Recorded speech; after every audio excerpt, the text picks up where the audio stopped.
سلام علیکم برادرای عزیز. ما هم برادر یاوانی از تمام مردم کلاب خیلی بخشش میپرسیم.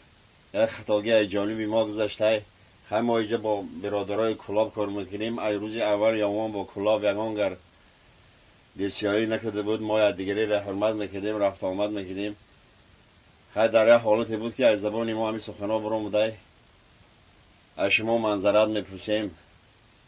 خیلی گناه یک باره را خدا میبخشه. چه که هست بیا و دل نمیگیریم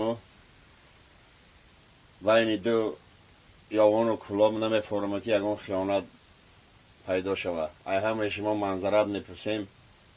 بخشش ما را قبول بفرمایید برادرای عزیز.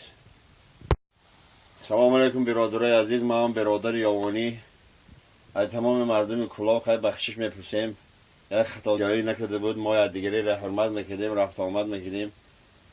خیلی در یک حالتی بود که از زبان ما همین سخنا برآمده. از جانب ما گذشته. خیلی ما اینجا با برادرای کلاب کار میکنیم. از روز اول یاوان با کلاب یگانگر دل نمیگیریم